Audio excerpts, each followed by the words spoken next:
Once upon a time, the Woods family moved into a new house in the countryside.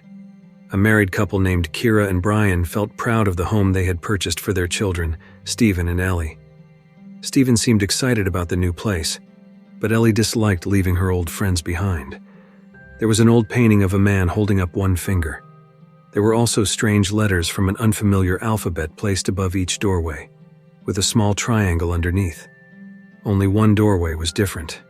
Instead of a triangle, it featured a pentagon symbol. While inspecting the basement, they initially found nothing of interest. But just as they were leaving, the basement door suddenly slammed shut before Ellie could step out. Alarmed by something lurking in the darkness, Ellie began to panic. Fortunately, the key to the basement hung on a hook beside the door, allowing Brian to unlock it and rescue her. That same night, Kira asked Ellie to watch over Stephen because she and Brian needed to go to the office for an emergency meeting. While Ellie was on the phone with an old friend, she was startled by a strange figure, which turned out to be Stephen, draped in a robe and wearing a skull-shaped mask he had discovered in a hidden compartment in the recreation room.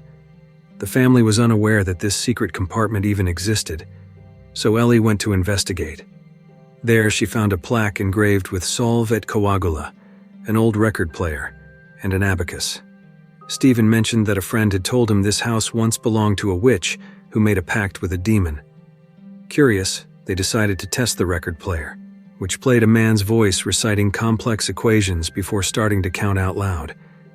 Several hours later, a draft of wind breezed under the basement door, and suddenly the house's electricity went out. Ellie phoned her mother, asking for help. Kira told her to check the circuit breaker in the basement. Too frightened to go down into the dark, Ellie listened as Kira coached her over the phone, encouraging her to count each step. Kira instructed Ellie to close her eyes and, at the count of 10, she should have reached the circuit box. Yet on Kira's end, Ellie kept counting far beyond 10, going all the way to 30 and never responding to Kira's voice again. Alarmed, Kira ended the call and set out immediately, with Brian rushing home at the same time. When they arrived, Ellie was nowhere to be found. Not in the basement, not in the house, and not around the property. They called the police, who conducted a quick search of the woods and surrounding areas, but to no avail. With no sign of criminal activity, the authorities suggested that Ellie might have run away to a friend's place. Frustrated, Brian and Kira could only wait for further updates. The following day, they asked some neighbors to help search for Ellie. Kira searched the woods again, but the result was the same. Furious that people kept implying Ellie had run away, Kira insisted that something terrible must have happened to her daughter. She recalled the horrifying sound of Ellie's voice counting over the phone right before she vanished.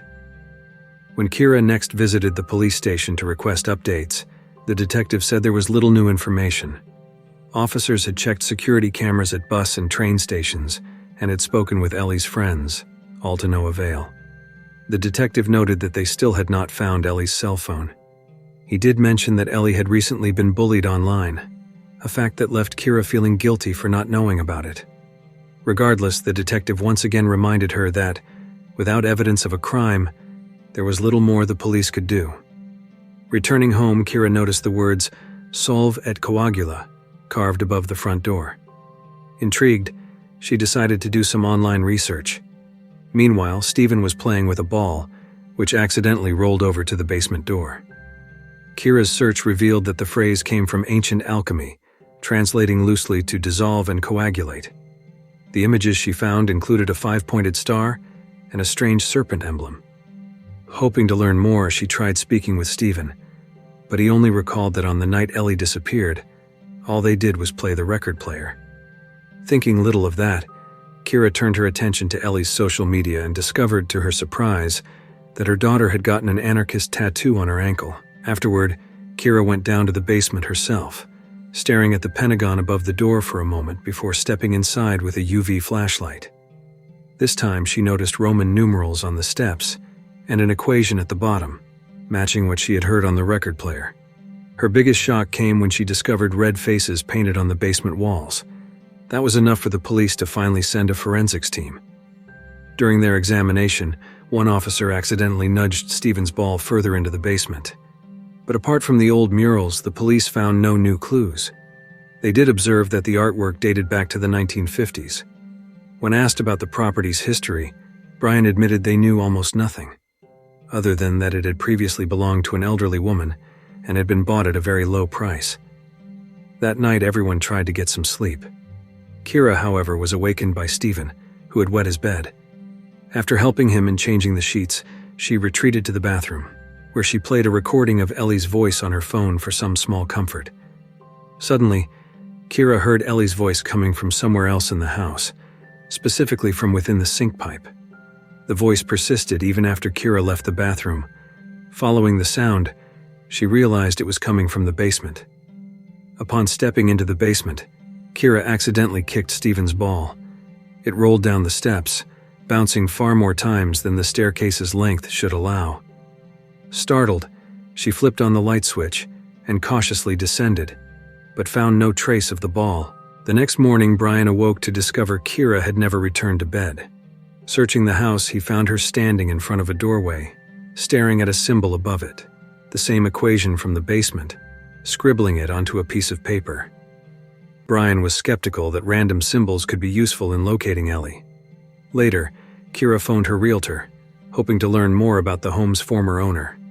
Unfortunately, all the realtor knew was that the woman who had sold the house was the daughter of a notable academic, though she promised to dig deeper. Still determined, Kira photographed all the symbols over the doorways before leaving for work.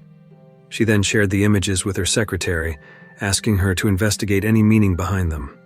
Once Kira stepped out of a meeting, her secretary came over to report that the lettering was Hebrew, which spelled out Leviathan, a mythical sea monster mentioned in Jewish tradition. Back home, Kira continued researching Leviathan and realized the creature's depiction matched the serpent she had seen in images related to Solve et Coagula. She decided to play the old record again, prompting the abacus in the recreation room to move on its own. And at the same time, Stephen spontaneously began counting out loud. She quickly switched off the record player and rushed to Stephen, breaking his trance. When asked what had happened, Stephen seemed to have no memory of it.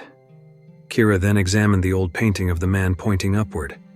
She discovered his name was John Featherston, written in Hebrew lettering. Searching for that name online, she learned his entire family had disappeared in this house, except for his daughter. At that moment, a draft of air again seeped out from under the basement door, and the electricity suddenly went out. She heard Stephen screaming for help from behind the basement door, so Kira rushed to unlock it, only to find the key missing. Peering through the keyhole, she did not see Stephen but rather the glaring eye of some creature. Horrified, Kira leapt back, only to spot the real Stephen standing in the hallway. Then, without warning, the basement door swung open on its own, the lights came back on, and the missing key turned up on the floor. Kira hung the key back on its hook, then entered the basement with her phone's flashlight. The door slammed shut the moment she went inside. She called to Stephen to let her out, but he was too short to reach the key. He hurried off to find a chair. Meanwhile, Kira's phone slipped from her hand, landing somewhere in the darkness, and whatever lived in the basement began shuffling closer, ascending the steps. Panicking, Kira cried for help until Brian arrived just in time to pull her out. Frightened and breathless, Kira told Brian she had felt a presence down there and that her phone had vanished.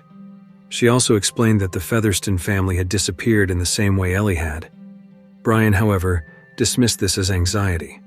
Hoping to alleviate her concerns, he ventured down with a flashlight in search of her phone. All he managed to find was a clump of human hair. The following day, Kira visited the National College of Mathematics to speak with a mathematician named Dr. Remy Fournette, considered something of a genius in his field. She showed him a sheet of paper containing the basement's equation. As he read it aloud, the overhead lights flickered momentarily. Finishing his assessment, Dr. Fournette told Kira more about Featherston, revealing that he had once been an associate of the renowned physicist Erwin Schrödinger, famous for the thought experiment involving a cat in a box, existing in a state of being both alive and dead. Featherston had collaborated with Schrödinger until his child fell ill, at which point he vanished from academic circles. What truly happened remained a mystery, and only Featherston's daughter Rose would know the full story. However, Rose never spoke of it, and never fully recovered after the rest of her family went missing in that house. Dr. Fournette managed to draft a graph representing the symbolic equation from Kira's home, remarking that it was more intricate than anything he had previously encountered. He needed more time to study it, and promised to contact Kira once he had new insights. Later that day, Kira returned home with a new phone. As soon as she turned it on, she saw a call from Dr. Fournette. He explained that he had tried calling her multiple times earlier, but each time a mysterious voice had answered, counting out loud. Dr. Fournette then relayed information from a colleague who believed the symbols were tied to a branch of mathematics practiced by certain 12th century alchemists, involving an incomplete sequence, or an unfinished spell, linked to another dimension. His colleague had even found a similar equation in a house in Belgium, where an entire family had also vanished. Meanwhile, Brian checked on Kira, leaving Stephen alone in the recreation room. Soon the abacus began moving on its own again. Kira showed Brian the information she had gathered about Leviathan and a property some texts referred to as Zeos, Greek for emptiness before its time, which could also mean the maw of oblivion. Once again, Brian dismissed these findings as random symbols. Determined to prove otherwise, he tried smashing the plaque inscribed with the equation, only to have the hammer bounce away, unable to damage it. At that moment, the record player switched on by itself. Entranced, Stephen walked to the hidden compartment and came upon Ellie, who looked pale, muttering a continuous count and bearing etched symbols on her face. Stephen shouted for help. By the time Kira and Brian arrived, the record had stopped at the number 10, and Ellie had disappeared, leaving only her phone behind. The next morning, Kira received a call from her realtor, who provided a lead on locating Rose Featherston, the daughter of John Featherston. Kira rushed to a nursing home, where she found an elderly Rose confined to a wheelchair. Kira explained Ellie's disappearance and pleaded for help. After a long silence, Rose wrote down the word Leviathan, but clarified that this was not its true name. She stated that Leviathan was one of the 7 princes of hell. Using certain sigils, her father had intentionally summoned it into the world, hoping to cure his ill son. The ritual took place not only in the basement, but was embedded throughout the entire house. On the drive back, Kira tried to call Dr. Fournette, but heard only the same eerie counting on the line.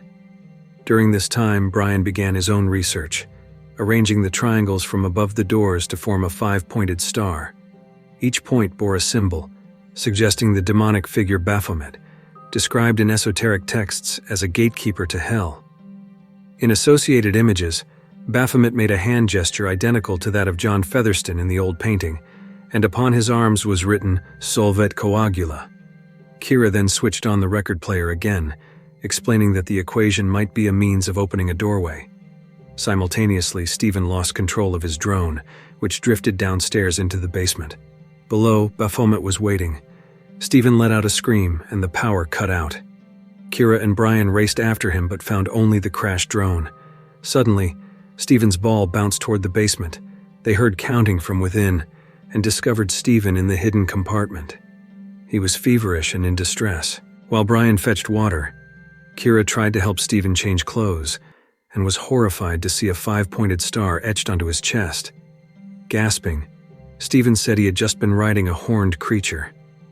Then he began counting again. Kira ran to find Brian and discovered him standing motionless in another room, also counting down. At 0, Brian declared that he was now here. The basement door swung open by itself, and a powerful wind announced Baphomet's arrival. Terrified, Kira sprinted to another room, but the demon followed. She dashed down into the basement, flashlight in hand. Mysteriously, the basement steps had grown impossibly long, leading to a door at the far end.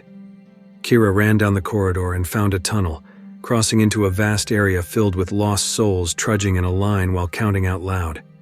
Among them, she spotted Ellie, recognized by the tattoo on her ankle. Snatching Ellie away, Kira bolted back up the staircase, haunted by the sound of Baphomet's pursuit. Partway up, she dropped her flashlight.